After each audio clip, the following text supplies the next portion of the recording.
साथियों नमस्कार। स्वागत है आपका Kavish exam prep YT platform पर।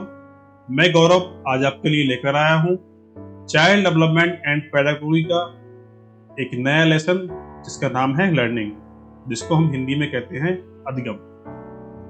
साथियों आज हम सीखेंगे, आज हम जानेंगे कि बच्चे की जो लर्निंग प्रोसेस है ना वह किस प्रकार चलती है। ठीक है, और यह प्रक्रिया कब से लेकर कब तक चलती है और ये प्रक्रिया हमें कितना प्रभावित करती है। ठीक है साथियों जो अधिगम प्रक्रिया होती है यह जीवन जन्म से लेकर मृत्यु तक चलने वाली प्रक्रिया है। हम जीवन भर कुछ नया नया सीखते रहते हैं। हर एक एज में, हर एक पड़ाव के साथ कुछ नया सीखते रहते हैं हमेशा। साथियों प्रत्येक व्यक्ति परिस्थितियों के अनुसार सीखता है और परिस्थितियों के अनुसार अपने व्यवहार में परिवर्तन लाता है। जिस प्रकार हमारी परिस्थिति होगी उसी प्रकार हम उस परिस्थिति की नीड के अनुसार कुछ नया सीखेंगे और अपने व्यवहार में उसी प्रकार का चेंजमेंट लाएंगे। इसलिए हम कह सकते हैं कि परिस्थिति के अनुसार अपने व्यवहार में परिवर्तन लाना ही सीखना कहलाता है। साथियों जो हमारे व्यवहार में, जो हमारे बिहेवियर में चेंजमेंट आता है सिचुएशन के हिसाब से, वही व्यवहार में चेंजमेंट हमारा लर्निंग कहलाता है, सीखना कहलाता है। चलिए साथियों आगे बढ़ते हैं। साथियों कुछ महत्वपूर्ण परिभाषाएं हैं जो कि कुछ साइकोलॉजिस्ट ने दिए हैं। साथियों इसमें जेपी गिलफोर्ड महोदय कहते हैं व्यवहार के परिणाम स्वरूप व्यवहार में परिवर्तन ही सीखना कहलाता है।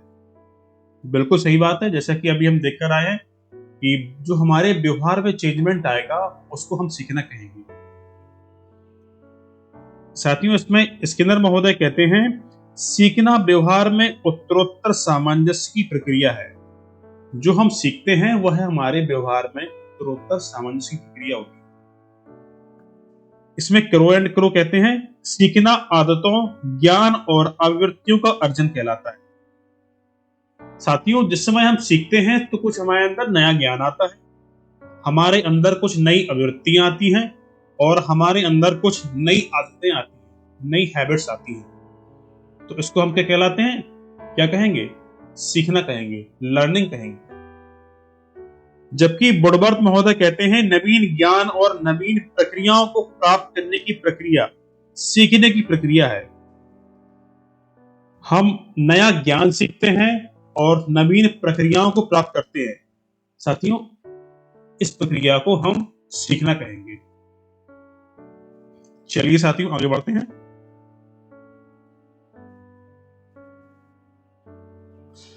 साथियों ये है हमारी अधिगम की विशेषताएं।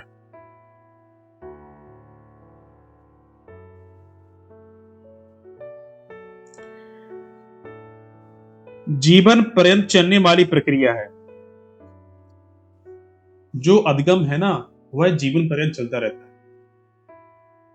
जैसे कि आज बच्चे का जन्म हुआ है तो बच्चे का परिवार का माहौल जो होगा, बच्चा उसी तरीके से अपने परिवार के माहौल के अनुसार उस ज्ञान को ग्रहण करेगा, एडेप्टेशन करेगा। ठीक है ना।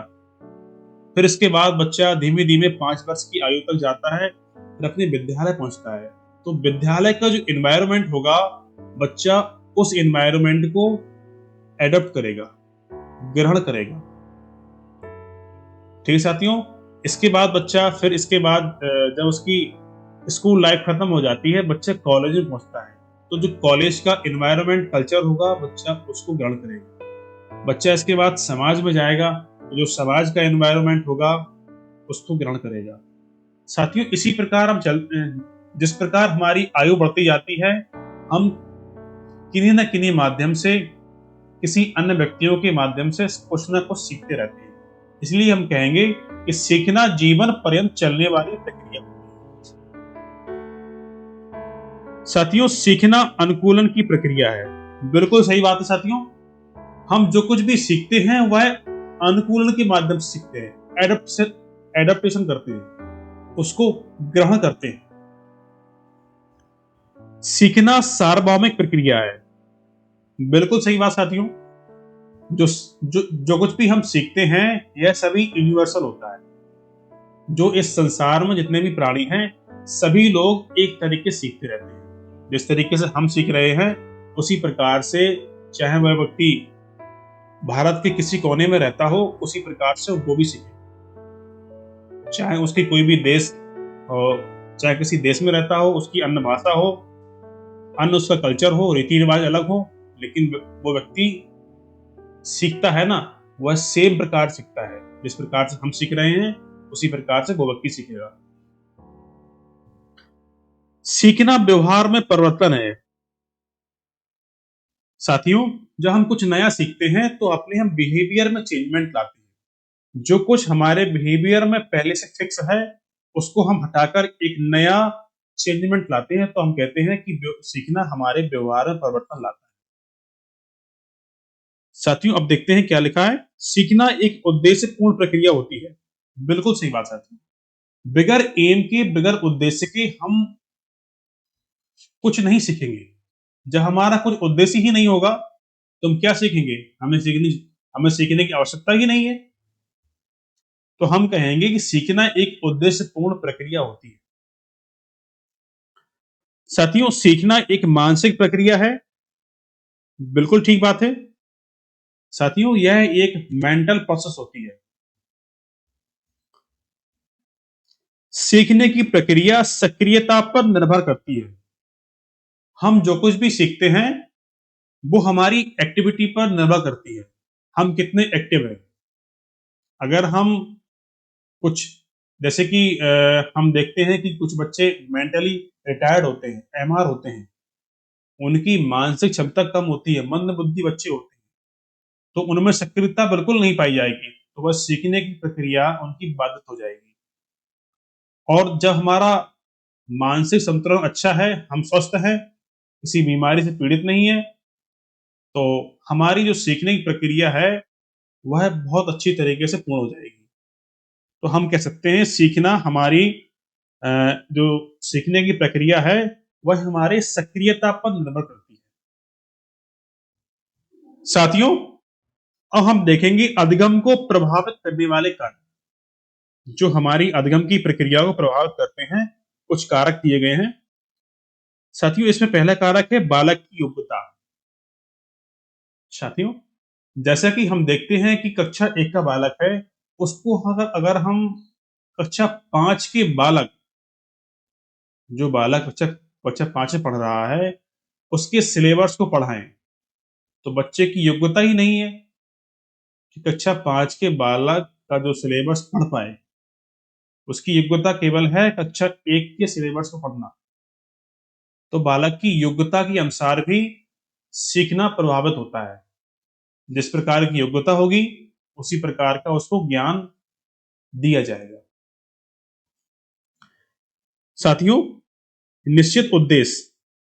सीखने में एक निश्चित उद्देश्य होना चाहिए। अगर कोई उद्देश्य ही नहीं है तो फिर क्या करेंगे सीखकर? थर्ड ऑप्शन आता है परिपक्वता। साथियों, मैच्योरिटी।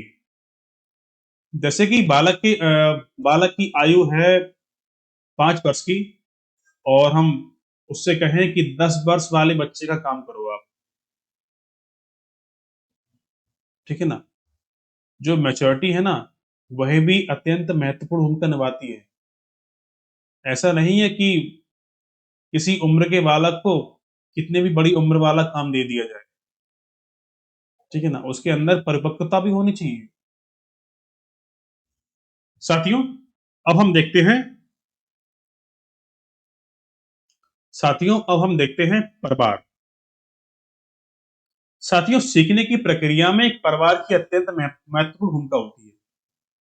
अगर हमारे परिवार के परिजन का माहौल अच्छा है, हमारा जो परिवार है बच्चे के प्रति उसका व्यवहार अच्छा है, तो बच्चे की जो सीखने की प्रक्रिया है बहुत अच्छी तरीके से जाएगी।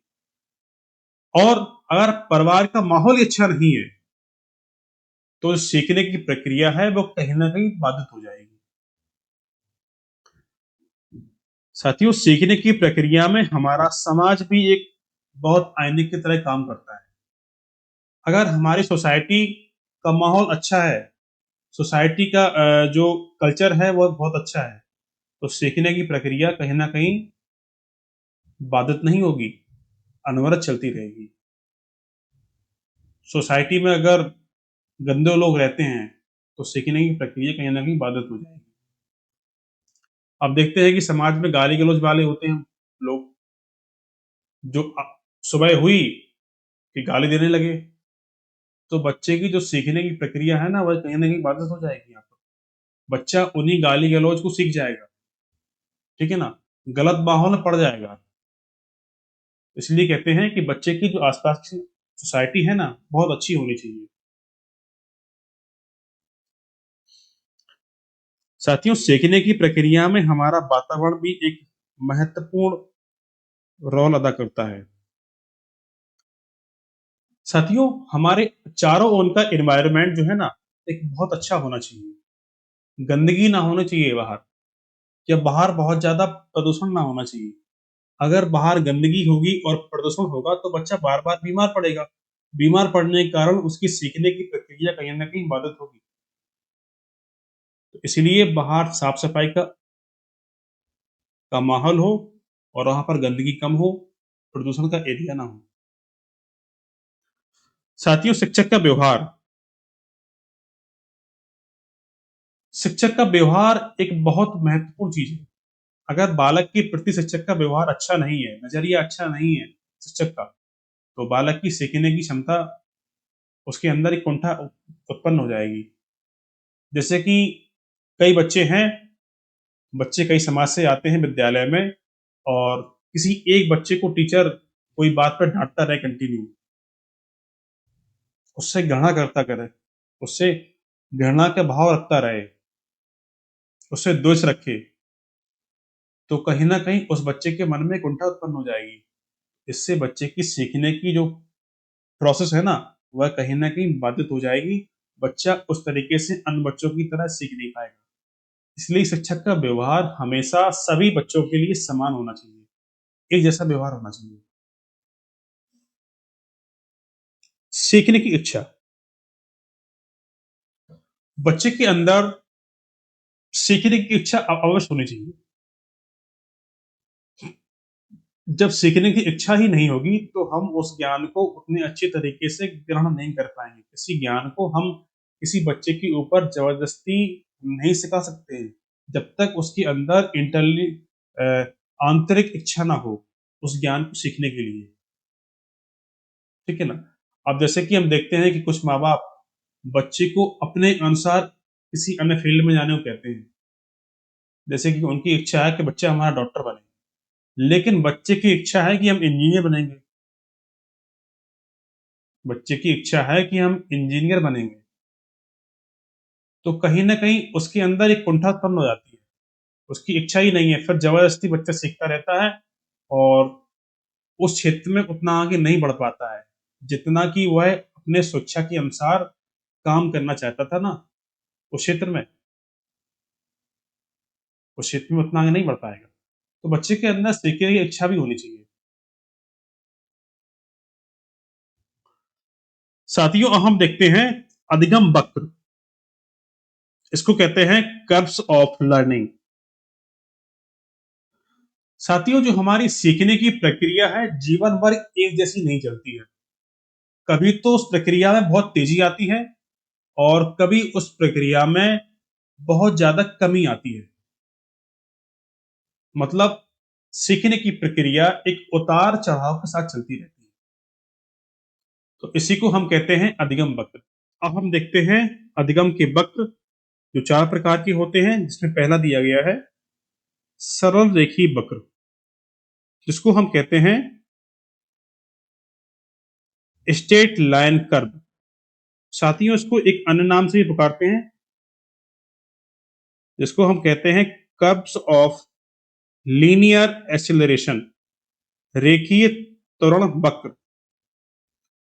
साथियों, इसके अंतर्गत क्या होता है कि जो हमारी सीखने की गति होती है ना, वह सभी की एक समान होती है।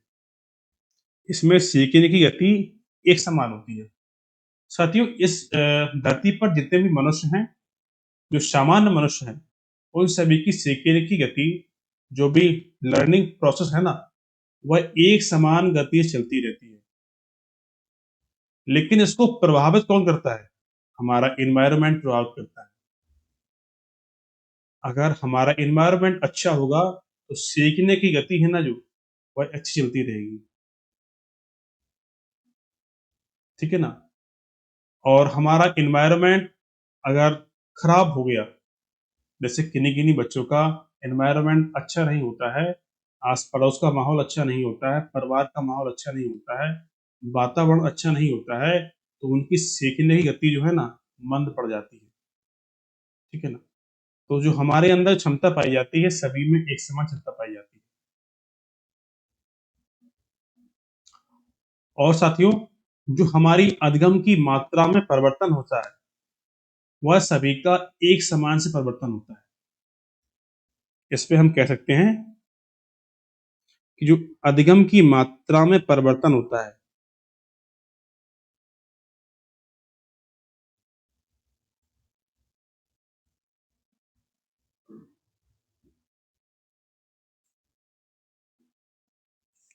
एक समान गति से होता है।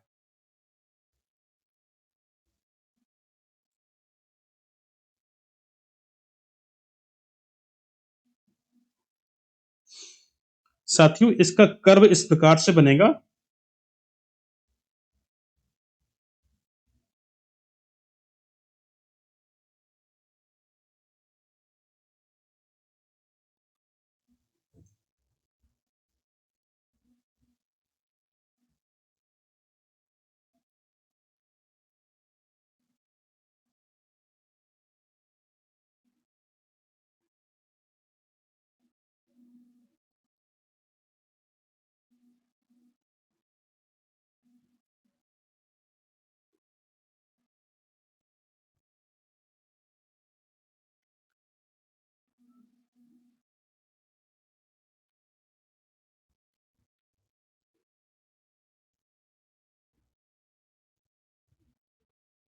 साथियों, ये अभ्यास है हो गया, और हमारा हो गया सीखने की गति।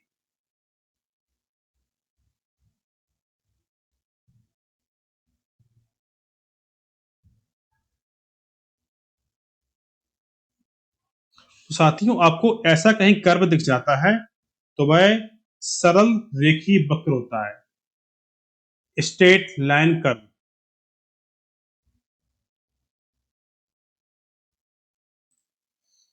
साथियों, आप देखते हैं दूसरा कर्व, इसको हम कहते हैं उन्नतोदर वक्र।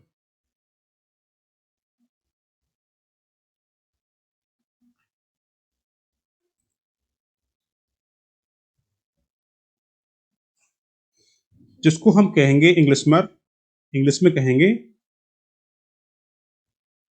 Convex curve. साथियों, इसको हम एक अन्य नाम से पुकारते हैं, जिसको हम कहते हैं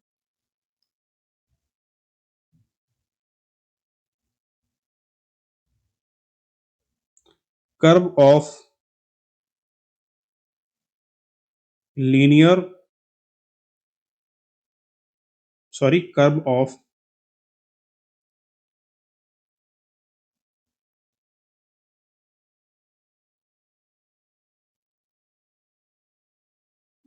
डिक्रीजिंग रिटर्न।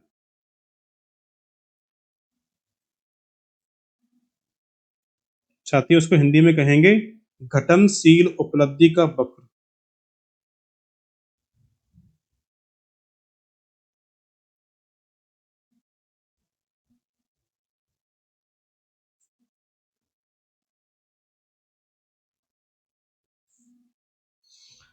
साथियों, इसमें क्या होता है कि जो हमारी सीखने की गति है,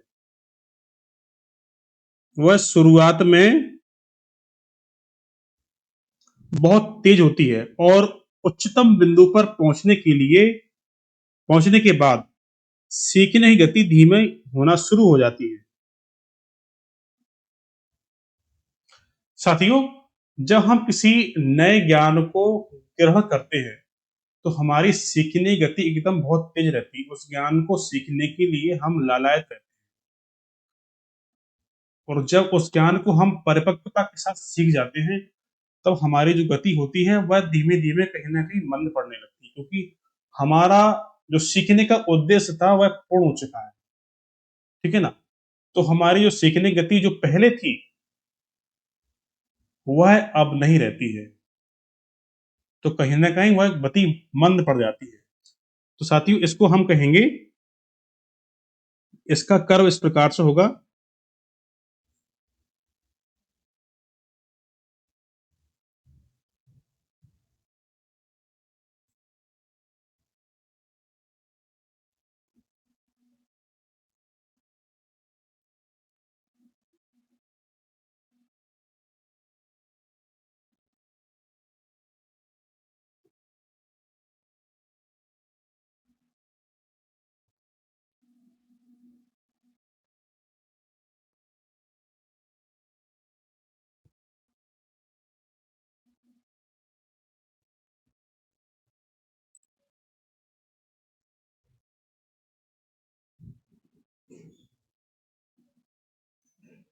यहाँ पर क्या होगी? सीखने की गति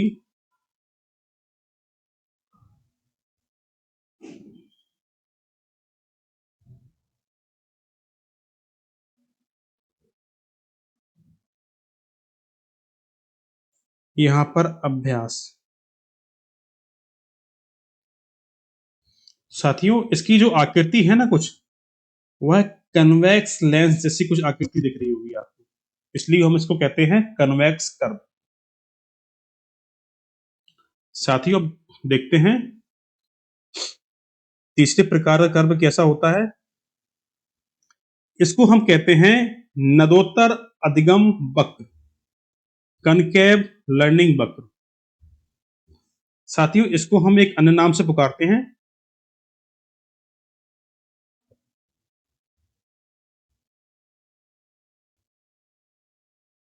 कर्व ऑफ इंक्रीजिंग रिटर्न।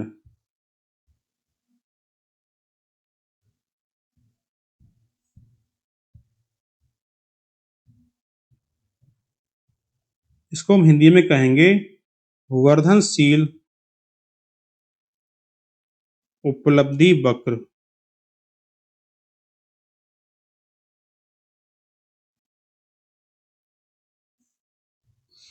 साथियों, इसमें क्या होता है, इसमें शुरुआत में जो सीखने की गति होती है वह बहुत धीमी होती है, मतलब कछुआ चाल के बराबर होती है। उसके बाद धीरे धीरे सीखने की गति जो है ना, उसमें तेजी आना शुरू हो जाती है। वह उच्चतम स्तर की ओर बढ़ती रहती है। साथियों, जैसे कि आपने एक खरगोश और कछुए की कहानी सुनी होगी, जिसमें कछुआ धीमे धीमे चलता रहता है, धीमे धीमे चलता रहता है और अपने मंजिल तक पहुंच जाता है। और जो खरगोश होता है वह सोचता है कछुआ तो अभी आ रहा होगा, मैं आराम कर लेता हूँ, विश्राम कर लेता हूँ अभी।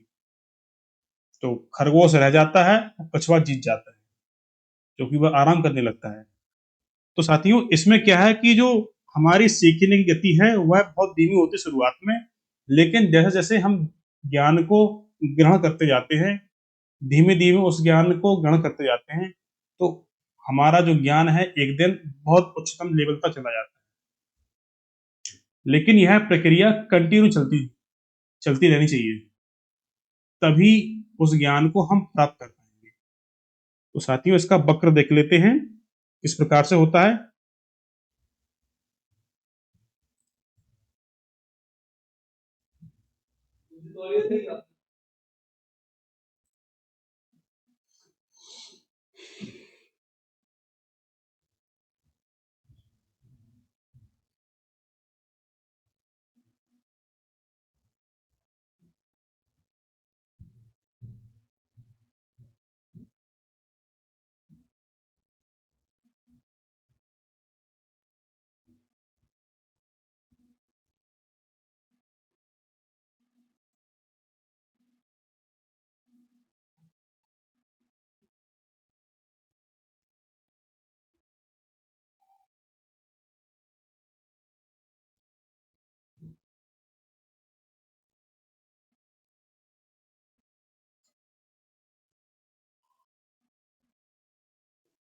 साथियों यहाँ पर आ जाएगी सीखने की अरे भाई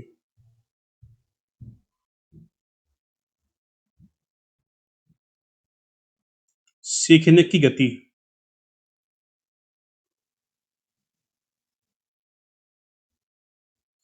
और यहाँ पर अभ्यास। साथियों इसमें क्या है कि शुरुआत में हमारी सीखने की गति है ना वह बहुत धीमी है और फिर यहाँ पर एकदम गति तेज हो जाती है। तो साथियों अगर हमें इस प्रकार का कहीं वक्र दिख जाता है और एग्जाम में पूछा जाए वह यह कौन सा वक्र है तो हम कहेंगे इसको नतोदर वक्र या फिर वर्धनशील उपलब्धि वक्र।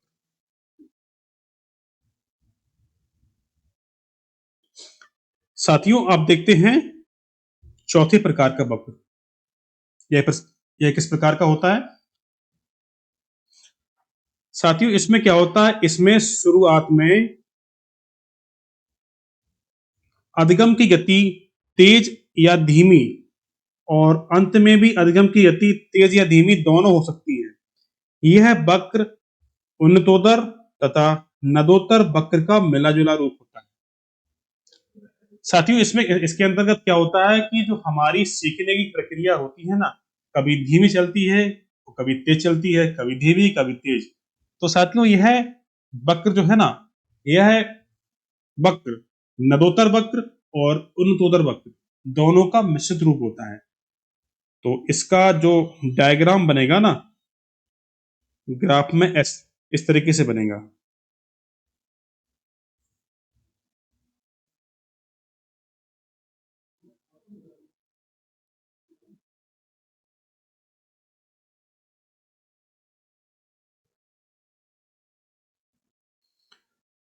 साथियों कहीं ना कहीं तो हमारी गति यहाँ पर तेज हो गई है और यहाँ धीमी हो गई है फिर यहाँ तेज हो गई है फिर यहाँ धीमी हो जा रही है। तो इसको हम क्या कहेंगे दूसरे नाम से पुकारते साथियों इसको हम एस शेप्ड वक्र भी कहते हैं।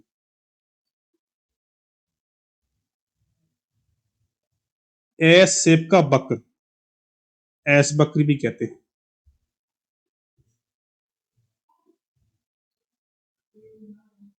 साथियों यह वक्र जो है ना इन दोनों का उन्नतोदर और नतोदर दोनों का मिला जुला रूप होता है।